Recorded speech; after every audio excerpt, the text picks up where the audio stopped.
A música parou. Eu não me mexi. Minha filha Júlia estava parada na minha frente, com o buquê tremendo nas mãos. Os olhos dela estavam vermelhos, mas ela não estava chorando. Era outra coisa. Era medo.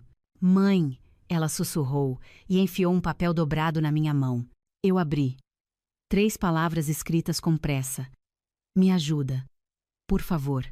O padre estava esperando, os convidados também. Bruno, o noivo, olhava para nós com aquele sorriso que eu nunca tinha gostado. Aquele sorrimento que não chegava nos olhos. Eu não disse nada, só peguei a mão da minha filha e apertei. Ela apertou de volta com força, como quando era criança e tinha medo de tempestade. Deixa eu voltar um pouco. Deixa eu explicar como a gente chegou nesse altar. Tudo começou 8 meses atrás. Júlia tinha 28 anos, era arquiteta, trabalhava em projetos comerciais em São Paulo. Ela sempre foi independente, sempre soube o que queria. Depois que o pai dela morreu, quando ela tinha 14 anos, nós duas ficamos mais próximas ainda. Éramos uma equipe, mãe e filha, mas também melhores amigas. Então ela conheceu Bruno. No começo, eu fiquei feliz. Minha filha estava sorrindo de novo, estava animada. Fazia tempo que eu não via ela assim. Bruno tinha 31 anos, dizia que era dono de uma consultoria de negócios. Sempre bem vestido, sempre educado, sempre com as palavras certas. Educado demais, eu pensei na primeira vez que jantamos juntos. Dona Mariana, ele disse, puxando a cadeira para eu sentar. Júlia me contou que a senhora é professora aposentada. Deve ter sido uma carreira gratificante. Foi, eu respondi. E agora a senhora vive dos aluguéis dos imóveis que o seu falecido marido deixou, certo? Júlia comentou que são 3 propriedades comerciais aqui em São Paulo. Eu olhei para Júlia. Ela estava mexendo no celular, nem tinha ouvido. São 4, eu corrigi. Mas não costumo discutir isso em jantares. Bruno riu, aquela risada que parecia ensaiada. Claro, desculpa a indiscrição. É que eu trabalho com gestão patrimonial, então às vezes acabo sendo muito direto. Hábito profissional. Depois daquele jantar eu fiquei pensando, por que um namorado novo estava tão interessado nos meus imóveis? Por que Júlia tinha contado esses detalhes para ele? Mas eu não falei nada. Eu não queria ser aquela sogra chata, aquela mãe que nunca acha ninguém bom o suficiente para a filha. Nas semanas seguintes, Bruno começou a aparecer mais. Sempre gentil, sempre prestativo. Ele se ofereceu para ajudar Júlia com as finanças dela. Disse que ela estava pagando imposto demais, que ele conhecia um contador melhor. Mãe, Júlia me ligou um dia. O Bruno disse que você também está pagando imposto demais pelos imóveis. Ele pode te ajudar a otimizar isso. Não precisa, eu respondi. Meu contador é de confiança há 15 anos. Mas o Bruno entende dessas coisas, mãe. Ele trabalha com isso. Júlia, eu não preciso de ajuda financeira. Ela ficou quieta do outro lado da linha. Tá bom, mãe. Como você quiser. Mas o tom dela era estranho, meio frio. Não era o jeito dela de falar comigo.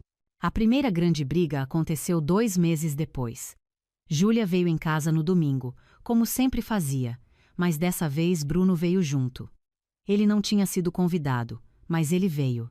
Dona Mariana, ele começou, enquanto tomávamos café, eu preciso falar uma coisa delicada com a senhora. Eu coloquei a xícara na mesa. A Júlia está preocupada com a gestão dos imóveis da senhora. Ela me contou que alguns inquilinos estão atrasando o pagamento, que tem uma propriedade com problema de infiltração que a senhora não está resolvendo. Espera, eu interrompi. Júlia, você discutiu minha vida financeira com o Bruno? Minha filha olhou para o prato. Mãe, eu só estava preocupada. O Bruno disse, Júlia, essas são decisões minhas. Os imóveis são meus, mas eles vão ser meus um dia. Ela respondeu, levantando a voz pela primeira vez comigo em anos. E você está deixando tudo virar uma bagunça. Eu fiquei chocada. Não pela preocupação dela, isso seria normal, mas pelas palavras. Não eram palavras da Júlia. Era como se alguém tivesse colocado aquelas frases na boca dela. Júlia, onde você está tirando isso? Os imóveis estão todos alugados, todos regulares, todos com manutenção em dia. A senhora está sendo defensiva. Bruno interrompeu com aquela voz calma, quase paternal. Ninguém está te atacando, Dona Mariana. Só queremos ajudar. Eu não pedi ajuda. Viu, Bruno? Júlia falou, levantando da mesa. Eu falei que ela ia reagir assim. Ela não aceita que está ficando velha, que está perdendo a capacidade de gerenciar tudo sozinha. Velha. Perdendo a capacidade. Minha filha nunca tinha falado assim comigo. Júlia, senta aqui. Vamos conversar. Não adianta, mãe. Você nunca escuta ninguém. Ela pegou a bolsa e saiu. Bruno me olhou com uma expressão de pena falsa. Desculpa por isso, dona Mariana. A Júlia anda muito estressada no trabalho. Mas eu vou cuidar dela, pode deixar. Ele saiu também. Eu fiquei sozinha na cozinha, olhando para as xícaras de café pela metade. Minha filha tinha acabado de me chamar de velha, tinha sugerido que eu estava ficando incapaz e tinha saído batendo a porta. Alguma coisa estava muito errada. Nas semanas seguintes, Júlia quase não me ligava mais. Quando eu ligava, ela era curta, dizia que estava ocupada, que falava depois, mas o depois nunca chegava. Eu tentei ir na casa dela, mas ela disse que estava em reunião. Tentei marcar um almoço, ela tinha compromisso. Era como se minha filha estivesse me evitando. E então veio o pedido de casamento. Júlia me ligou chorando. Mas não era choro de felicidade. Era outra coisa. Mãe, o Bruno pediu minha mão. E você disse sim. Silêncio. Eu acho que sim. Quer dizer, eu disse sim. Mas o que, filha? Nada. Esquece. Estou feliz. Ela não parecia feliz. Júlia, vem aqui em casa. Vamos conversar direito. Não posso, mãe. O Bruno está me esperando. A gente vai comemorar. E ela desligou. Eu fiquei olhando para o telefone, sentindo aquele aperto no peito que mãe sente quando sabe que a filha está em perigo, mas não consegue provar. O casamento foi marcado para dali a 3 meses. Rápido demais. Bruno disse que não fazia sentido esperar, que eles já sabiam que queriam ficar juntos. Júlia concordou com tudo. Ela estava concordando com tudo que Bruno dizia agora. Eu tentei falar com ela algumas vezes, mas ela sempre mudava de assunto ou dizia que estava com pressa. Bruno estava sempre por perto. Sempre. 2 semanas antes do casamento, eu recebi uma ligação de um número desconhecido. Alô? Dona Mariana? A senhora não me conhece. Meu nome é Fernanda. Eu preciso falar com a senhora sobre Bruno. Meu coração acelerou. Quem é você? Eu sou. Eu era a noiva do Bruno. Há 2 anos atrás. Eu o sentei. A gente pode se encontrar? Ela perguntou. Por favor. É importante. É sobre sua filha. Marcamos de nos ver num café longe do meu bairro. Eu não queria que Bruno ou Júlia me vissem. Fernanda tinha uns 35 anos. Cabelo curto, olhos cansados. Ela mexia num guardanapo enquanto falava, rasgando em pedacinhos pequenos. Eu vi o convite de casamento dele na internet. Ela começou. Reconheci o nome dele. Eu precisava avisar alguém. Avisar o quê? Ela respirou fundo. Bruno não é empresário, ele não tem consultoria, ele é um golpista, dona Mariana. Ele se aproxima de mulheres que têm patrimônio, ou cujas famílias têm, e ele manipula elas até conseguir acesso aos bens. Eu senti um frio na espinha. Comigo foi a mesma coisa, ela continuou. Ele foi super gentil, super atencioso. Me convenceu que minha mãe estava gerenciando mal a empresa da família. Criou briga entre a gente. Isolou eu dela. E quando eu estava completamente dependente dele emocionalmente, ele começou a pedir para eu assinar documentos. Que tipo de documentos? Procurações. Transferências. Ele dizia que era para organizar tudo, para facilitar quando a gente casasse. Eu assinei algumas coisas. Graças a Deus, minha mãe descobriu antes do casamento e conseguiu anular tudo legalmente. E você não denunciou? Denunciei. Mas ele é inteligente, dona Mariana. Ele nunca deixa rastro suficiente. A polícia disse que não tinha provas concretas. Ele sempre faz parecer que as mulheres assinaram tudo por vontade própria. Fernanda me entregou uma pasta com papéis. Isso aqui é tudo que eu consegui juntar sobre ele. Fotos, mensagens, documentos. Tem mais 3 mulheres que passaram pela mesma coisa. Ele muda de cidade, muda de nome às vezes, mas o padrão é sempre o mesmo. Eu olhei para os papéis. Tinha fotos do Bruno com outras mulheres, tinha prints de conversas onde ele perguntava sobre patrimônio familiar, sobre imóveis, sobre contas bancárias. Sua filha já assinou alguma coisa?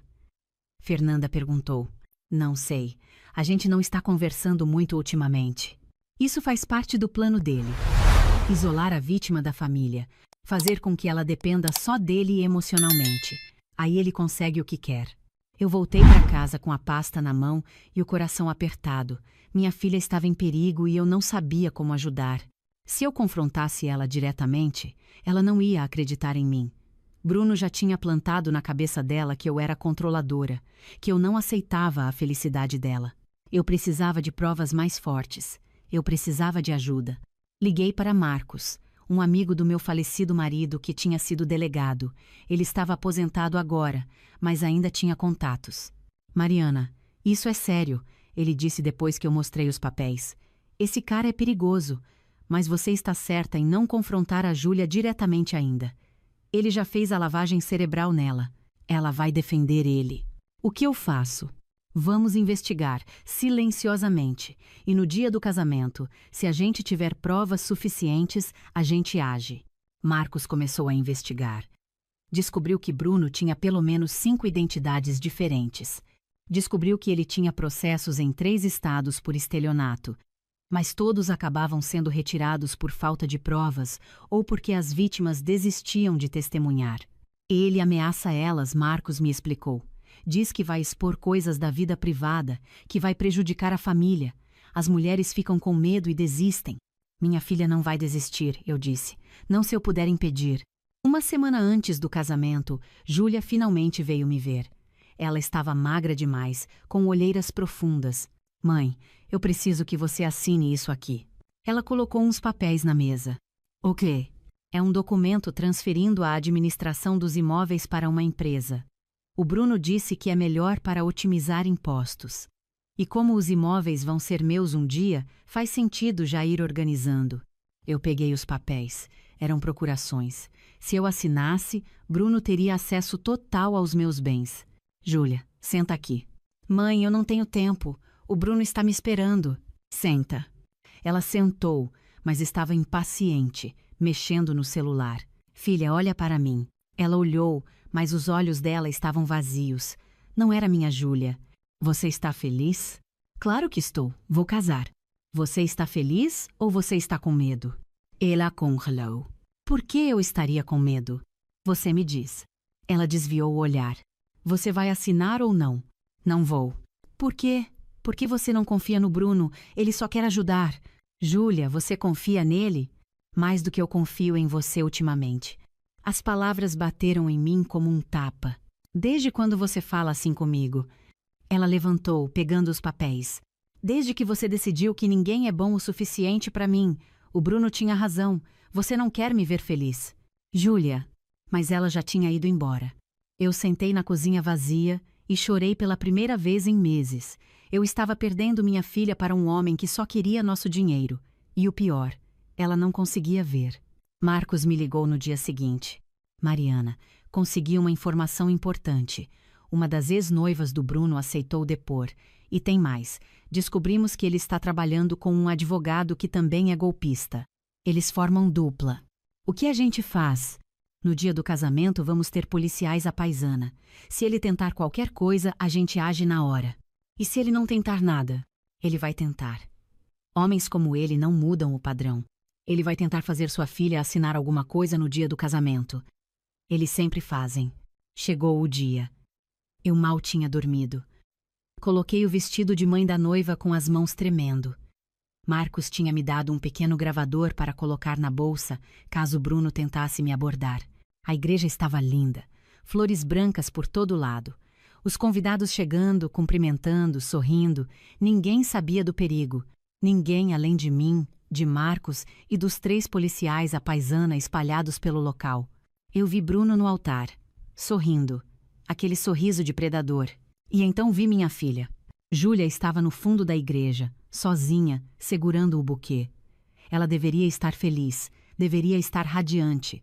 Mas ela parecia uma pessoa sendo levada para o próprio funeral. Eu comecei a caminhar até ela, como mãe da noiva faz, e foi quando vi nos olhos dela. Era um pedido de socorro silencioso. A música começou. Júlia começou a andar. Cada passo parecia pesado, forçado. Ela olhava para Bruno, mas não era olhar de amor. Era olhar de medo. Quando ela chegou perto de mim, ela parou. Os convidados ficaram confusos. O padre também. E foi quando ela enfiou o papel na minha mão. Me ajuda, por favor. Eu abri o papel e li de novo. Minha filha estava me pedindo socorro. Olhei para o altar. Bruno não estava mais sorrindo. Ele estava olhando para nós com uma expressão dura. Ao lado dele, um homem de terno que eu não conhecia segurava uma pasta. O advogado, provavelmente. Eu olhei para Júlia. O que ele fez? Eu sussurrei. Ontem à noite, ela falou rápido, baixinho. Ele me mostrou contratos. Disse que eu tinha que assinar hoje, depois da cerimônia. Disse que se eu não assinasse, ele ia mostrar para todo mundo fotos minhas. Fotos íntimas que ele tirou sem eu saber. Ele disse que ia arruinar minha carreira. Ia arruinar você. A voz dela quebrou. Ele disse que se eu não casasse e assinasse os papéis, ele ia fazer nossa vida virar um inferno. Eu tentei fugir, mas ele ficou na minha casa a noite toda. Não me deixou sair. Não me deixou ligar para você. Eu só consegui escrever esse bilhete quando ele estava se arrumando.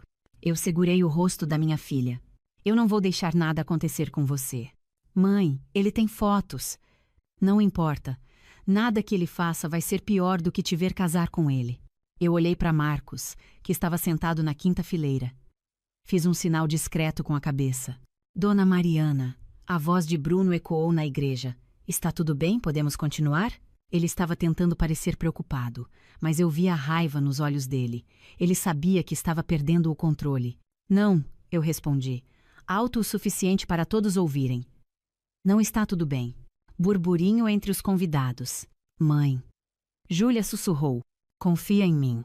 Eu comecei a caminhar até o altar segurando a mão da minha filha. Bruno deu um passo à frente. Olha, acho que está havendo um mal-entendido. Ele começou. Não há mal-entendido nenhum, Bruno, eu disse. Ou devo chamar você de Rodrigo, ou de Fernando. Quantos nomes você tem mesmo?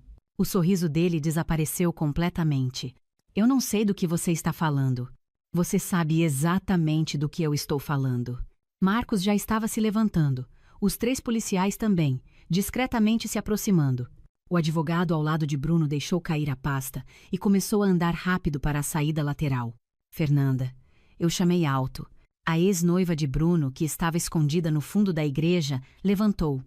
Bruno a viu e o rosto dele ficou branco. Você, ele murmurou. Oi, Bruno, Fernanda disse andando pelo corredor. Ou devo dizer oi de novo, considerando que você fugiu da nossa última conversa com a polícia. Quem é essa? Uma tia de Bruno perguntou. É a ex-noiva dele. Eu expliquei. Uma das 5 que ele tentou roubar. Agora os murmúrios eram mais altos. Os convidados estavam confusos, alguns já levantando. Bruno olhou para Júlia. Júlia, não escuta ela. Sua mãe está louca.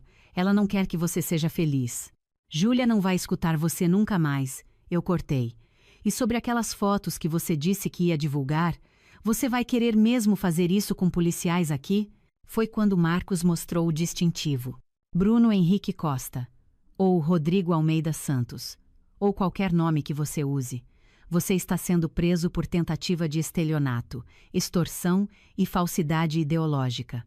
Os policiais se aproximaram. O advogado já tinha sido contido na saída. Bruno tentou correr, mas não tinha para onde. Ele olhou ao redor, viu as saídas bloqueadas, viu os convidados olhando com horror, viu seu plano desmoronando.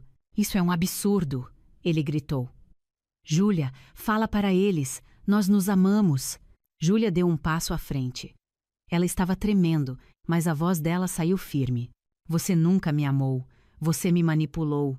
Você me isolou da minha mãe. Você tirou fotos de mim sem permissão. Você me ameaçou. Eu fiz tudo isso por nós. Você fez tudo isso por dinheiro. Júlia tirou o anel de noivado e jogou no chão. Os policiais colocaram algemas em Bruno.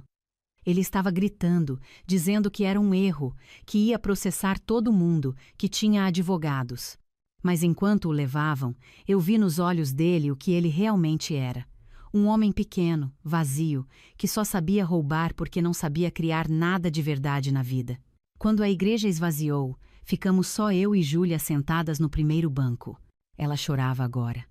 Chorava alto. Todos os meses de tensão e medo saindo de uma vez. Eu abracei minha filha e deixei ela chorar no meu ombro, como quando era pequena. Me desculpa, mãe, ela soluçava. Me desculpa por ter duvidado de você, por ter falado aquelas coisas horríveis.